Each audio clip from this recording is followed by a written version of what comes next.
اردو حروف یا اردو الفابet 51 ہیں۔ پہلے یہ 36 حروف دیکھیے۔ الف، بے، پے، تے، ٹے، ثے،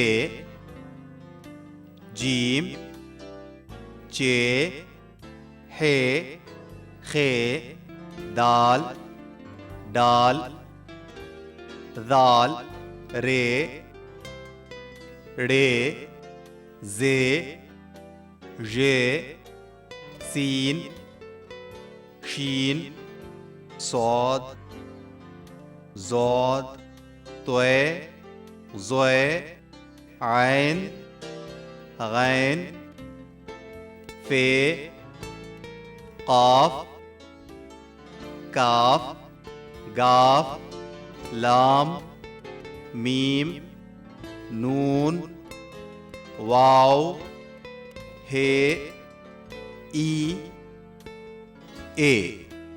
اب یہ 15 حروف دیکھیے۔ بھ، پھ، تھ، ٹھ، جھ، چھ، دھ، ڈھ، ر، ڑ، کھ،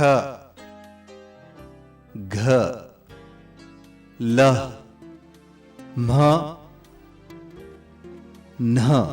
آپ نے دیکھا اردو الفابیٹس میں بنیادی حروف 2-4 ہی ہیں، جیسے بے، جیم، دال، رے، سین، صاد، طے، عین۔ باقی سب نقطوں کا کھیل ہے۔ آپ جانتے ہوں گے کہ اردو میں حروف ملا کر لفظ بنائے جاتے ہیں، جیسے ہم، سب، ایک، ہیں۔ ملا کر لکھنے کے لیے اردو حروف یا الفابیٹس کو 3 زمروں میں بانٹا جا سکتا ہے۔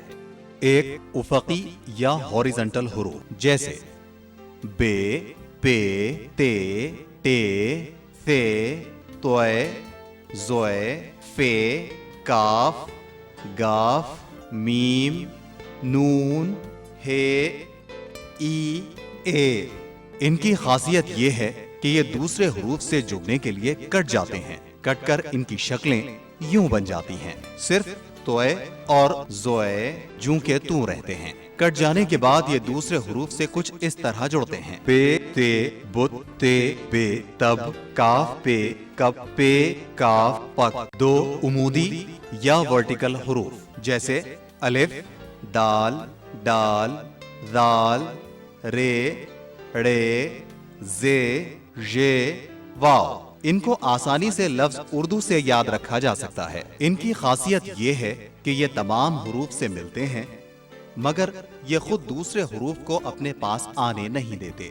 جب الف بے سے ملنا چاہتا ہے تو وہ بآسانی اس سے مل جاتا ہے، لیکن جب بے الف سے ملنے کے لیے اس کے قریب آتا ہے تو وہ اسے دھکا دے کر پرے ہٹا دیتا ہے۔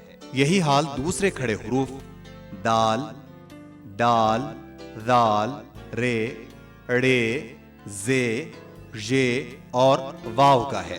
رے کاف سے ملنے جا رہا ہے۔ دیکھیے کتنی آسانی سے مل رہا ہے، مگر جب کاف رے سے ملنا چاہتا ہے تو رے اسے پرے ہٹا دیتا ہے۔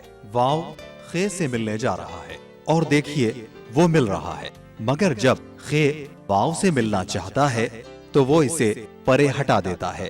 لفظ فرمان میں دیکھیے کہ رے میم سے اور الف نون سے نہیں مل رہا ہے۔ لفظ ٹماٹر میں الف ٹے سے نہیں مل رہا ہے، جبکہ رے ٹے سے مل گیا ہے۔ کھڑے حروف کی ایک خاصیت یہ بھی ہے کہ جب یہ بھی لفظ بنتے ہیں تو ایک دوسرے سے نہیں ملتے، جیسے اردو، دوا، ذرا، رام۔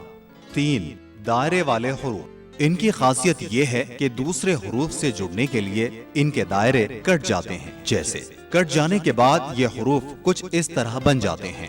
اب یہ دوسرے حروف سے ملنے کے لیے تیار ہیں۔ جیم، بے، جب، سین، رے، سر، شین، کاف، شک، عین، قاف، لام، عقل، ہے، جیم، حج وغیرہ۔ چنانچہ اتنا یاد رکھیے، افقی دائرے والے حروف سب سے ملتے ہیں اور سب ان سے مل جاتے ہیں، جیسے تو،